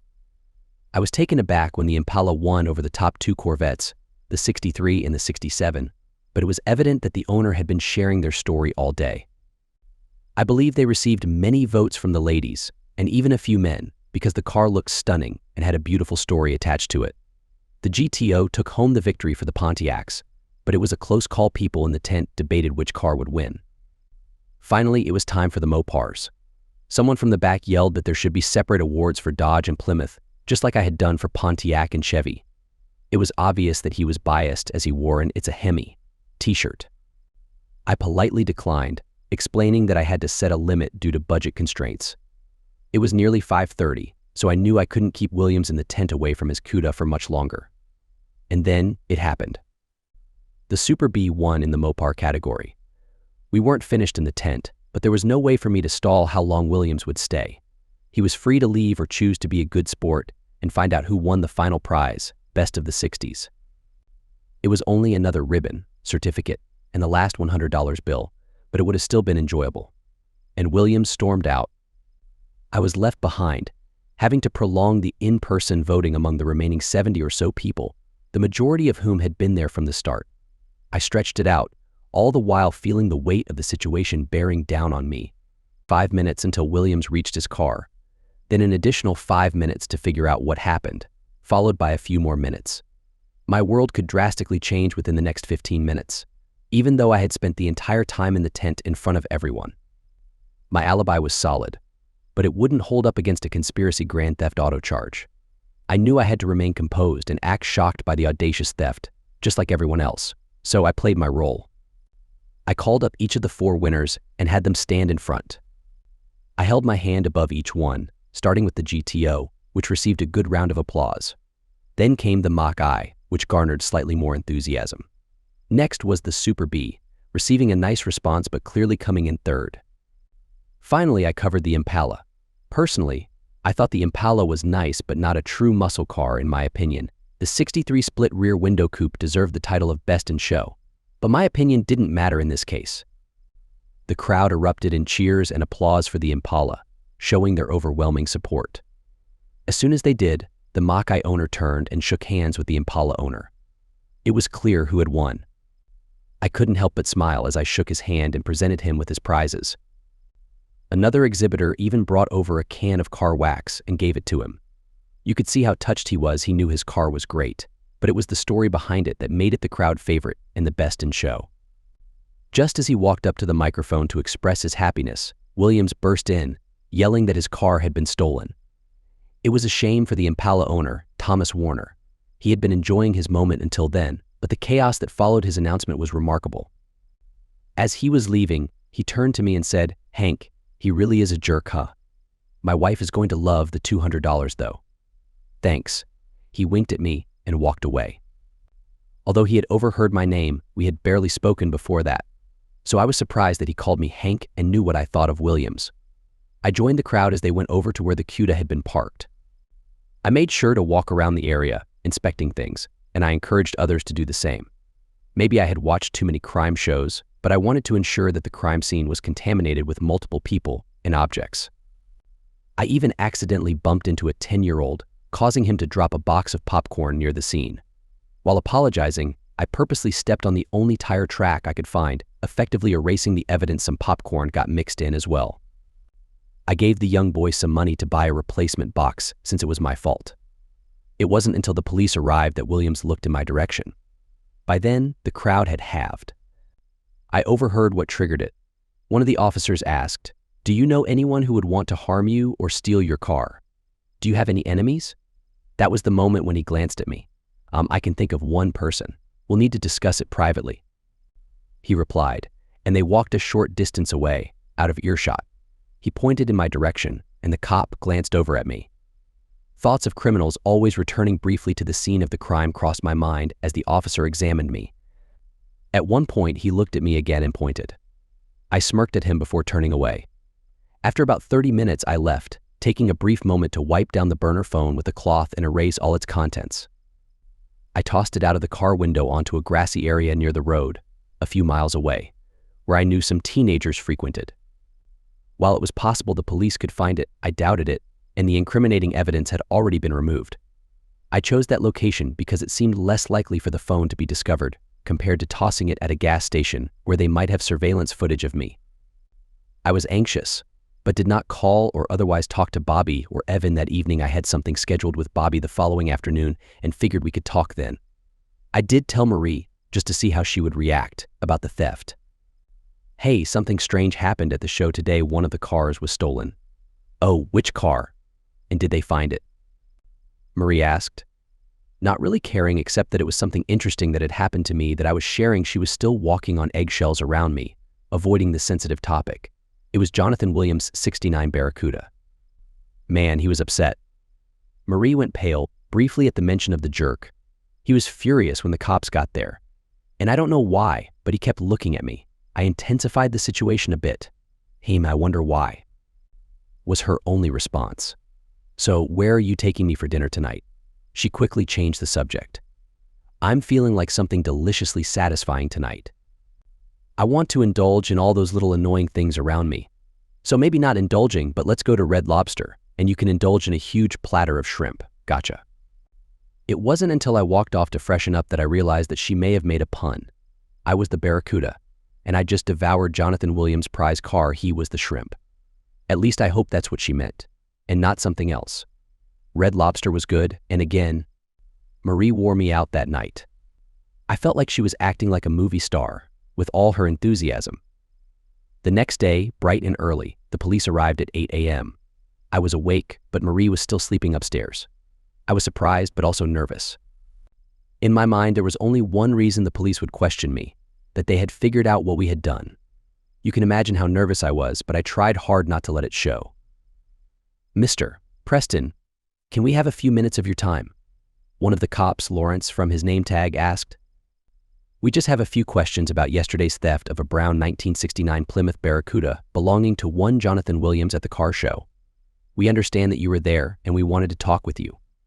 I invited the two officers inside and offered them a cup of coffee. Lawrence declined, but the other officer, Hinton, accepted. Lawrence began the conversation when I brought in the coffee creamer and sweetener. "We're trying to follow every possible lead.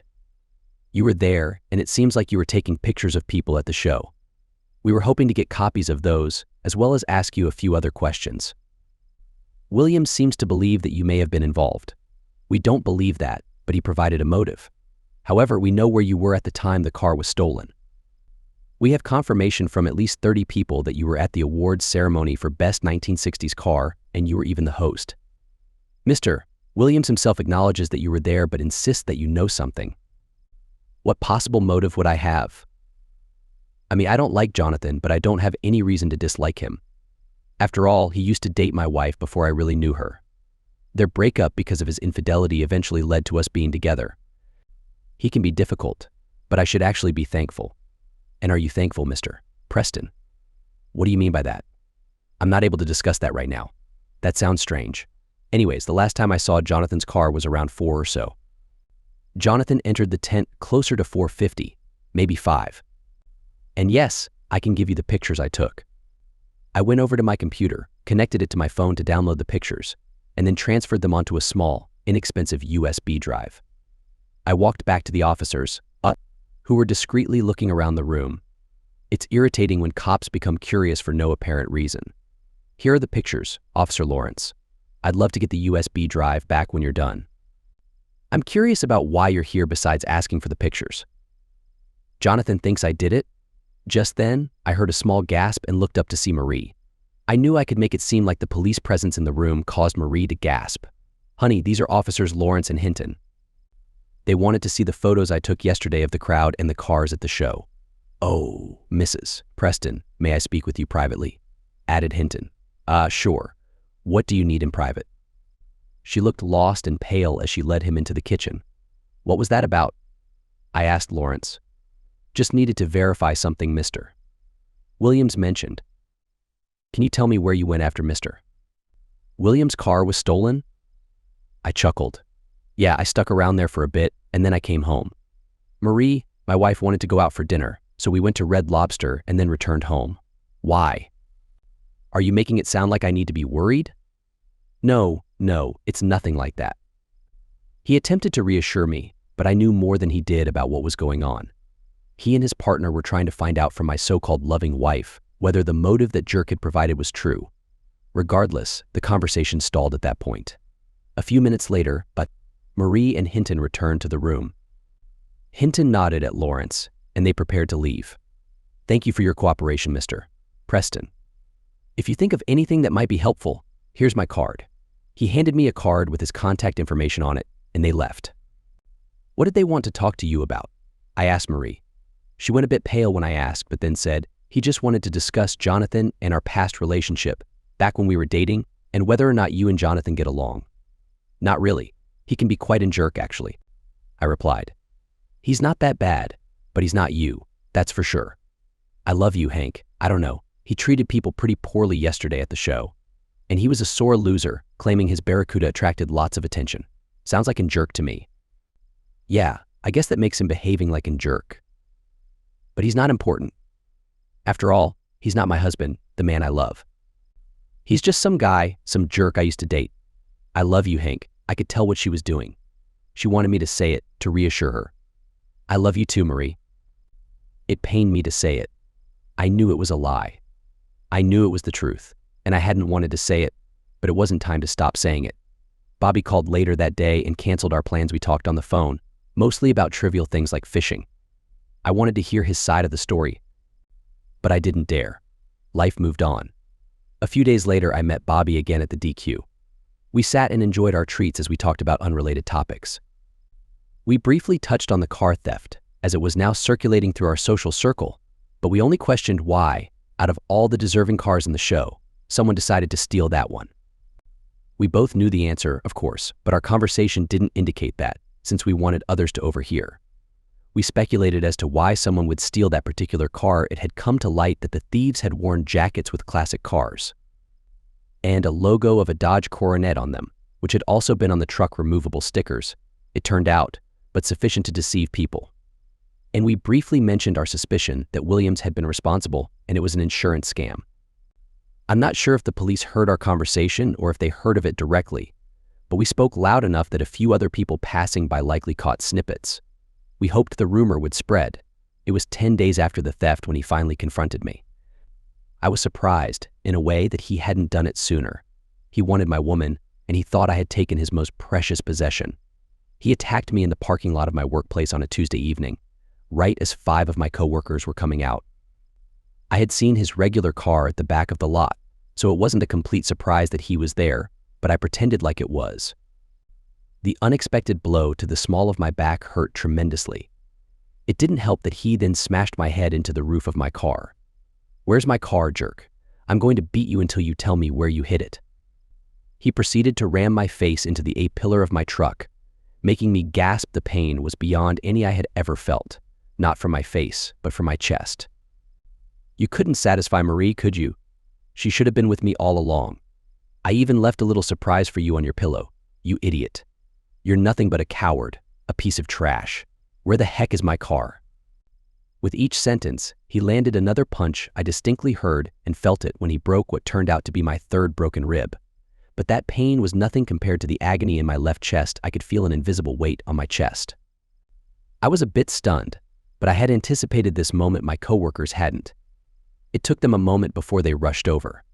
I blacked out because the next thing I saw was the paramedics tending to me. I turned my head and saw him lying 5 feet away from me, with his hands cuffed behind his back. The son of a gun stole my car. He stole it. This useless guy couldn't take care of his wife, and now he's mad at me for helping her out. You need to beat it out of him where he stashed my car. He was shouting. I could hear my boss in the background discussing my marital situation with some of my coworkers. They were debating whether I was some kind of car thief.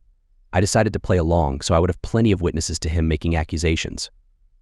I managed to say something between labored breaths. Marie cheated on me? With you? You cough jerk. I'll cough get you. I knew there was blood in my mouth as I spoke. I'm not sure if anyone could understand me. I felt a small needle prick in my arm as the paramedic inserted an IV.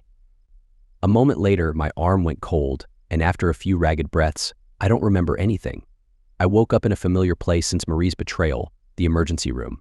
I only regained consciousness briefly, just enough to overhear someone say has a punctured lung, and breathing was extremely difficult, as if someone was suffocating me while sitting on my chest. I tasted a strong metallic flavor of blood. Then, once again, nothing. I woke up again on Saturday, exactly 2 weeks after the theft. I didn't know it was Saturday. Of course, my last coherent thoughts had been Tuesday, when Jerk had attacked me. I wondered how he had knocked me out with the surprise attack. I'd been expecting something, although not, perhaps, like that. It had felt like he had hit me with a really heavy object. As it turns out, it wasn't completely just a saying. He had hit me with a car tool. In doing so, he'd broken 2 of my ribs with the first blow. I was lucky that he missed my spine, as he'd hit me from behind. Where I was unlucky was that one of the ribs he broke punctured my left lung. The result was that I was literally drowning in my own blood. From what I know now, I barely made it through the 7-hour surgery to repair my damaged lung. Even with the efforts, it was unlikely to ever function as well as it had, and I would have a reduced lung capacity and blood oxygen intake levels the rest of my life. So much for ever running the Boston Marathon. Lucky me, it hadn't been a bucket list goal to run any marathons. When I opened my eyes, I saw that I was in an isolated room, white, brightly lit. On the whiteboard on the wall beside the cabinet under the TV, it said Dr. Wisnowski and RN Maggie beside one of those "How are you feeling?" pain diagrams. I didn't feel hurt. I didn't feel hot. I didn't feel cold. I couldn't feel my fingers, my hands, my legs, my toes. The only thing I felt was soreness in my throat because of the tube down it. I tried to move my arm, and as I did, I heard a loud alarm go off a moment later. A pretty young woman with one of the nicest bottoms I think I'd ever seen came bustling in the room. I suddenly daydreamed about all those nurse stories. "Mr. Preston, please don't move. You need to be calm. You're in the hospital. You were attacked and required immediate surgery. Your wife and some of your family have been here nearly the entire time, and I'll let them in after the doctor comes in. Blink your eyes twice, if you understand." I blinked at her twice, and she told me she was going to need to leave the tube in my throat a little longer. I think I passed out again briefly because I never saw him come in, but his voice brought me back out. "Mr. Preston, hi, I'm Dr. Wisnowski. I'm the physician in charge of your care, and I wanted to talk with you for a moment. I need you to concentrate and not try to move or speak, but you can blink your eyes, once for no, twice for yes, okay?" I blinked twice. "You were attacked last Tuesday. Your assailant used a metal bar, and when he did, he broke 2 of your ribs. One of them punctured your lung. He broke another rib a moment later, and your right arm. I want you to wiggle your fingers, only the fingers, of your left hand." And I did. "Good. Now wiggle the fingers, and only the fingers, of your right hand." "Good." He pulled the sheet covering my legs aside. "I need you to wiggle your toes, but gently on your left foot, then your right." "Good. We were worried that there could be spinal damage, but it appears not. You're a very lucky man. You should be out of here in 4 days or so, and healed up in a month or so." I didn't feel lucky. After looking at some numbers on a chart and then at the numbers on the beeping machines, he told the nurse that he wanted to increase the oxygen through the nose tube, or whatever they call that thing they hang over your ears and loop under your nose. He also told her she could remove the intubation tube, or something, I think that's what he called it, and that I was allowed liquid only, to be closely monitored ice only for the first 2 hours. Then broth and jello. Oh goody, what a feast. Broth and jello. After she removed the tube, which I did actually feel, and it was uncomfortable to say the least, she placed a small cup of ice chips in front of me on a tray. What she didn't do was give me any, and I quickly realized that I couldn't move my left arm as they had it secured to the bed rail, and I couldn't move my right because it appeared to be in an inflatable cast in a sling. As the dryness and soreness of my throat started to really affect me, I decided that Maggie was a secret sadist. Luckily, a few minutes later, Marie came in. She looked like she was about to jump on me in the bed when a hand grabbed her and pulled her back. She looked awful, no makeup, worn out, needing to shower, and in total distress. I don't know from what depths of despair I was able to barely say it, with each word taking a toll on me. You, and it must have been the slowest you I've ever said. Betrayed, and her eyes began to tear up before I could continue. She looked devastated at me saying that. And I passed out again. My next conscious memories were of hearing crying and then the sound of Bobby's voice. I could hear soft words being spoken in the background, but couldn't make out anything at first. And then I started to be able to understand. The gentle words Bobby was saying, should leave now before he wakes up again. More crying. But I love him. It was a mistake, a horrible mistake. I couldn't tell who the person speaking was, as the voice didn't sound familiar enough. It was too broken from sobbing to make out anything more than the words, and then only barely. You can talk with him later, Marie. But you need to go rest, go get yourself cleaned up, and go get prepared. He remembers what Jerk said. He knows, Marie. And you being here may hurt more than help right now. I'll call you if he asks for you. I allowed myself to fall back into darkness as I heard the other voice say something more. When I woke up again, I croaked ice. I'm not sure how anyone understood me, but a moment later I felt a small spoon with ice at my lips. I bit on the ice and allowed it to rehydrate and soothe my sore mouth and throat. A second spoonful followed a moment later, and I opened my eyes to see the worried face of my brother. Welcome back to the land of the living. You gave us quite a scare there, baby bro. Mike attempted a weak smile. Bobby leaned, and the plan is in motion.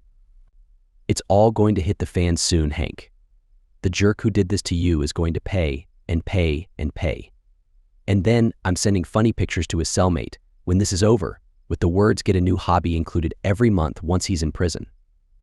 They're currently just holding him in jail, but it looks like he'll get 5 to 7 years. Just for the assault, the insurance fraud will be extra punishment. 2. Graves. I slowly croaked out. Bobby understood what I was asking. The old saying about revenge, this and your breakup with Marie, will be the only graves for you, Hank. But I intend to make sure he goes through hell for what he did to you in the parking lot. I managed to get more ice chips, a small sip of water, and even a small sip of the now cool broth. Bobby enjoyed the jello, of course. When I could talk well enough, we finally talked about something important. How is she holding up, Bobby? She's devastated, of course. I mean, in the end, this is all her fault, right? For all her faults, I think she does love you. Don't know why. Though, I mean, I've seen you without clothes, and it sure ain't that. He joked. It hurt when I chuckled with him on his jab. I didn't have enough energy, though, to jab back that his Sue thought I had enough there. We both know we're just teasing each other, but bros forever, you know? So, you put the key in place? Have you reported it yet? I asked. Keys in his car's coin holder. He left it unlocked when he attacked you, and it didn't get towed for 2 days. Car somehow got locked when the police towed it. I wonder when that happened. Report will be made. Isham, sometime tomorrow morning. The attack was covered in the newspaper and has been getting attention. The news that he was yelling about his stolen car went out this morning, so it'll be in the newspaper tomorrow, which means Tom will make the report after the newspaper comes out. Tom? Who's Tom? Heck, you were photographed giving him the award at the car show. The Impala? He won first place or something? Thomas Warner is Darla's husband? How the heck? No, I don't want to know. The less I know, the better. He won fair and square, Hank. And it was just a lucky chance that he happened to be able to prove you were there. And he's the one who will make sure the jerk gets caught when they find the CUDA. I'll need to get the divorce moving again, Bobby. Now that it's public, we can move forward. No revenge beyond that on Marie, Hank? I could hear it in his voice that Bobby thought the divorce was enough revenge. No. I guess I've mellowed. I still love the stupid jerk. And, yeah, she probably loves me. I could barely hear Bobby whisper she does before I continued. But marriage is about trust and loyalty too. She hurt me, and she broke that trust. She wasn't loyal. I can't stay married to her. I was tearing up a bit. It was the pain, I swear.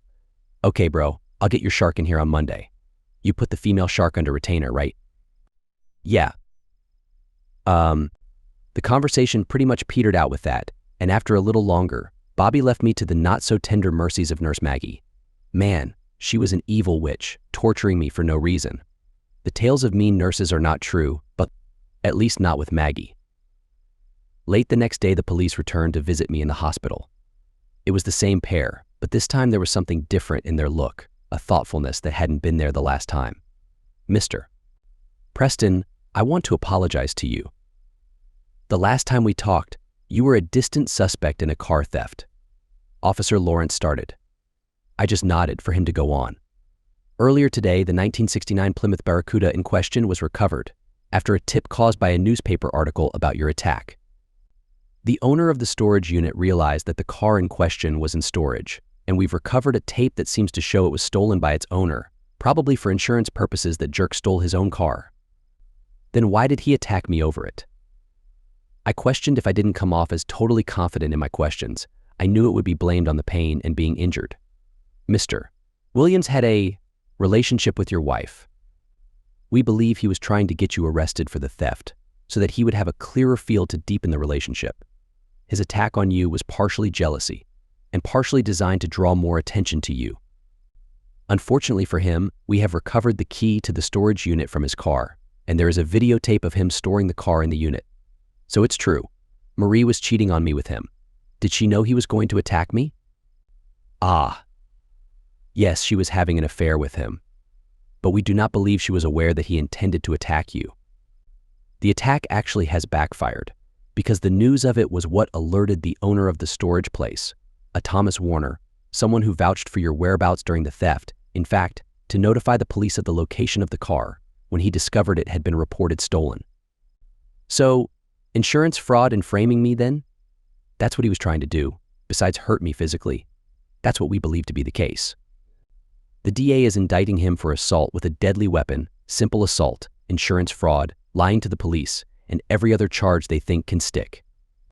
Not sure how well all of that will go, he chuckled, especially since most criminals lie to the police, but they're throwing the book at him.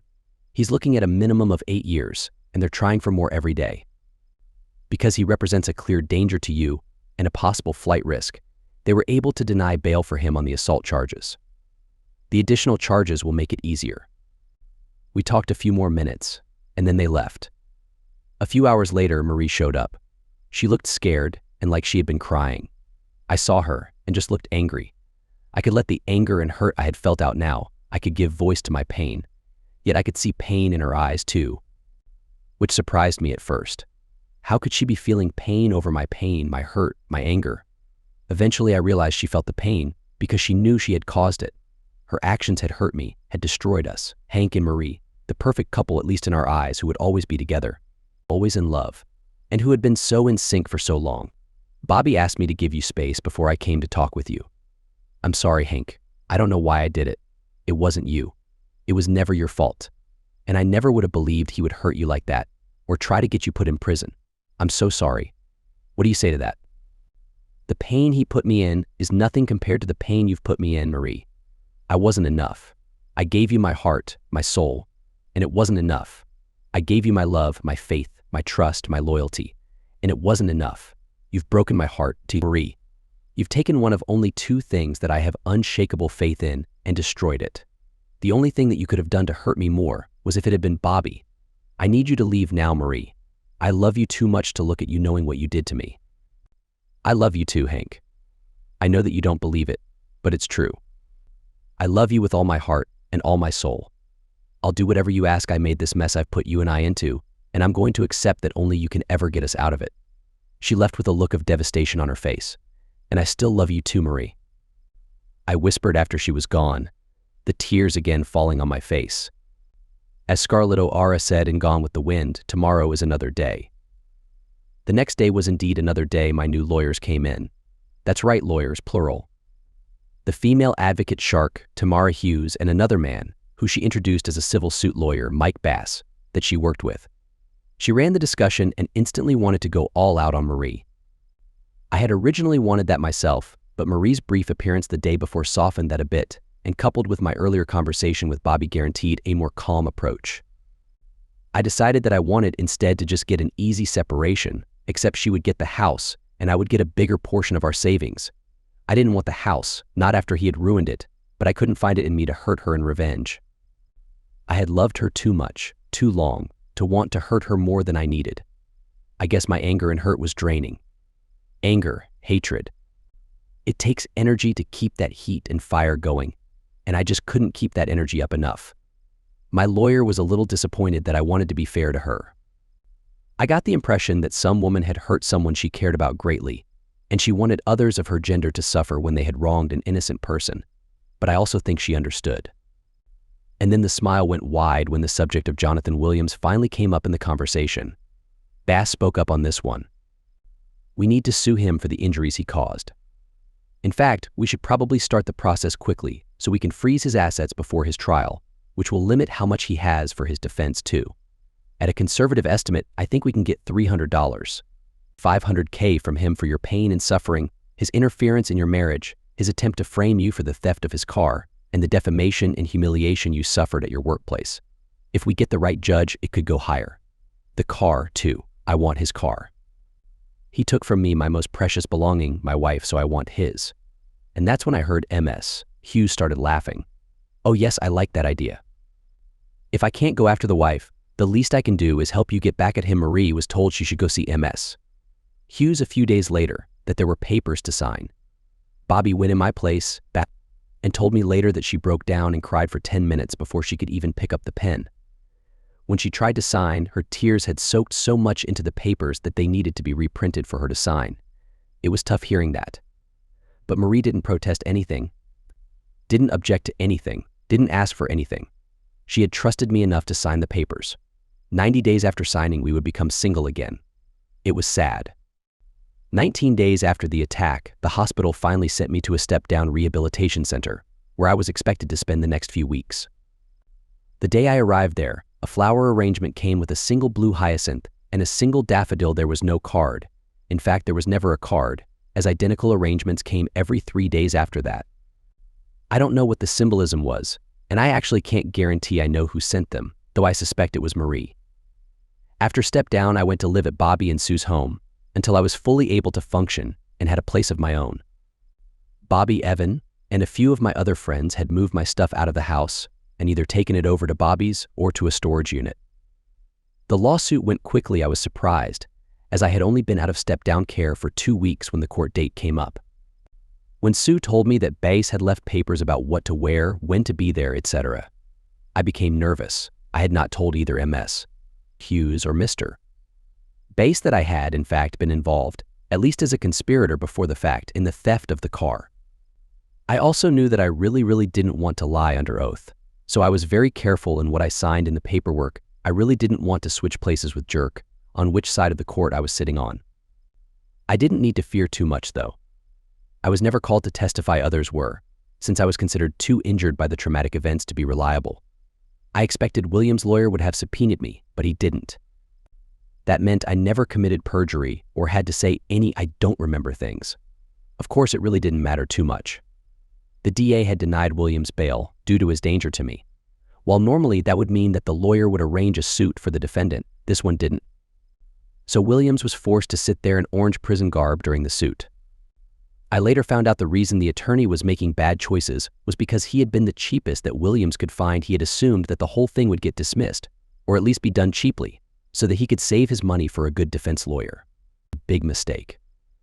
The whole suit took 2 days, much longer than I would have originally thought, because Bass insisted on getting a great deal of additional testimony and evidence put into the record. I didn't understand why he was wasting the court's time by putting so many of my coworkers on the stand from the attack, or why so many of the people from the car show tent were brought in, either, at least not until later. It was a clever plan my lawyers played on Williams.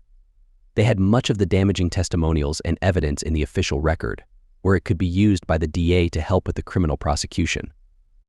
The court rendered a verdict quickly as well, with the end result being a huge win for me, more than I actually had asked for. It did not hurt that Williams was caught trying to hide assets either. I received, after the lawyers took their fee, $483,000 after taxes, and a brown 1969 Plymouth Barracuda. The car brought me more joy than the money, even though the money was nice and enough to have bought a couple cars as nice, including both the Mach 1 and the '63 split rear window vet. I got nearly as much enjoyment, though, 8 months later when the verdict was read on the criminal charges. Jerk ended up getting 11 years, way more than the 6 to 7 that Bobby had first told me about. I decided to actually go to the final court session of the divorce by that point. I was walking, although still needing a cane, and was able to drive. I had driven the Barracuda that day, simply because I wanted to pick me up from the sadness I was feeling at the end of my marriage. I walked into the courtroom with Ms. Hughes. She was nice looking, I suppose, average height, smaller bust, but a well-proportioned behind. Nice face, medium-length hair up, in what they call a loose bun. Yeah, I checked her out a bit. I'm a guy. It's what we do. But she wasn't what my heart wished for. I looked across the courtroom and saw Marie. She was wearing a light blue dress, pale tan tights or stockings, and her black kitten heel shoes. She looked, as she always had, beautiful to me. Oh, she may not have been Hollywood beautiful. She may not have been Marilyn Monroe, but she might just be Mary Ann from Gilligan's Island beautiful. The only things marring her beauty were the hunched shoulders, no longer proudly projecting her chest forward, the lines of worry and sorrow on her face, and the dull eyes that no longer twinkled with the bright light that had shone in them when she looked at me before. I wasn't looking at my Marie. That woman didn't exist anymore. I was looking at a different woman, one who didn't have that fire I had loved. I was looking at a woman in mourning. The judge brought the court to order and started on our case. Tamara said a few words, little of which I heard. Marie's lawyer said a few words, also little of which I heard, and then he said that Marie wanted to say something to me and to the court. I was surprised at that. She stood up and looked at the judge. She smiled a weak smile, and then she turned and looked at me. Turning back to the judge, she started. Your Honor, I was the luckiest woman in the world. I had a man who loved me and who I loved. I had dreams of us starting our family soon. I dreamed of our children and the love we would have. And then I destroyed those dreams. I made a mistake, and in a moment of weakness, but I betrayed my husband to remind myself of a what-if from my past. Sometimes the past should stay the past. It was my fault, not my husband's. I had a brief affair with an old boyfriend, and something changed almost instantly between my husband and I. I don't know, even now, why he knew something was off, but he did. It really doesn't matter, in the end. I set whatever it was to wrong, and it is my greatest shame and my greatest regret. She looked at me then, turning away from the judge. Hank, I want to let you know that I will never forgive myself for betraying you. I was weak, I was stupid, and I was wrong. I cannot undo it, and I know that you can never fully forgive me for what I did. I don't want you to set me free, but I understand that you need to be free to heal and make yourself whole again. I will give you all that you ask for, willingly, like I once gave all of myself only to you. I know that if that was still true, you would still be mine, and I yours. But I messed it up. I hope, one day, you can find the forgiveness in your heart, the love you once had for me, to let me back into your life again. Know that if you do, I will always love you, and I will never hurt you again. And know that if you don't, I will still always love you. Turning back to the judge, she added, Your Honor, my husband has been more than fair, more than even, in treating me. The man I betrayed him with is in jail, on trial for a vicious attack on my husband, designed to free me to be with him. He tried to frame my husband for a crime. I will not, allow Hank to be hurt that way, and I will not allow him to hurt any more for me. I beg you to sign the divorce petition and grant it for him, on whatever terms he offers. Please just don't allow me to be the cause of any more pain for him. I could see the tears flowing down her cheeks. I know my own eyes were giving me trouble as well. The judge pondered her request for a moment, and then questioned me. So, Mr. Preston, are you sure that you wish this divorce? I could order counseling. Your Honor, I love Marie. I will always love Marie. I just can't be her husband any longer. I need to be a man, Your Honor. Marie knew my past, my history. Her own has similar incidents, in fact, with the very man she broke her vows with, where she was the victim of betrayal. That's in fact the what if she mentioned, I think. I love her, Your Honor. but I can't be her husband. The pain is just too much for that." The judge nodded sadly, and then picked up his gavel. He looked at Marie for a moment, then at me, then at his gavel. Bringing it down in a swift strike, he said, "Petition for divorce in the case Preston vs. Preston granted." Words I had once thought I would never hear. Words that took with them a piece of my soul. The words that announced the official moment of the end of my marriage to the woman who was likely still the love of my life. We filed out of the courtroom, me with my lawyer, Marie with hers. Tamara held me up for a moment to discuss the upcoming criminal trial against Williams. Mostly advice on how to behave. She knew that part of her services to me in this case as a men's advocate included revenge on the jerk. As we were nearing the end of our discussion, I felt a light touch on my shoulder and a familiar fragrance in my nose. I half turned towards her. "I hope this helps you find the happiness I stole from you, my love." And then she was gone, and even in a crowded room, I was alone. Life continued. By this point, I had started back to work again. Bobby and I went fishing, adding Evan to our regular outings, and occasionally meeting up with Tom, who was becoming a better friend over time. I found a house, bigger than the old one, but empty, and moved out of Bobby and Sue's spare room. I needed to anyway. Somewhere along the line I found out I was going to be an uncle, and they were going to need the space. It was a bittersweet moment for all three of us, a dark chocolate kind of feel, where it's both incredibly happy news and yet still leaves a bitter taste behind. The new place had a large 2-car garage, so the Barracuda was once again a garage queen, though she did get the occasional use, and at least once a week a trip to the DQ. I was sitting at one of the picnic tables and staring at the stone cow, one of the unique features of the DQ, and contemplating my life, when I felt a strong hand on my shoulder, pressing down on my, "Stop looking so glum, Hank. Hell, you've got one of your Oreo blizzards. The least you can do is smile while you eat it." Bobby started. "Hey bro, I guess Sue couldn't waddle fast enough to stop you from coming to the DQ tonight." "Eh?" I responded, turning to my right to see him. "How the heck did you just describe me, Mr. Preston?" I heard from behind to my left as Sue walked into view. "Better. But I'm watching you." I could see the twinkle in her eyes and the soft, but still understated, bump from my future nephew. Watching. Always watching. I did in my best Roz from Monsters, Inc. voice. "Hey honey, go get your brother a peanut butter milkshake on me, would you?" was her quick response to Bobby. We all laughed at that. A moment or two later, after the laughter, Sue became more serious. "Bobby finally told me how you knew.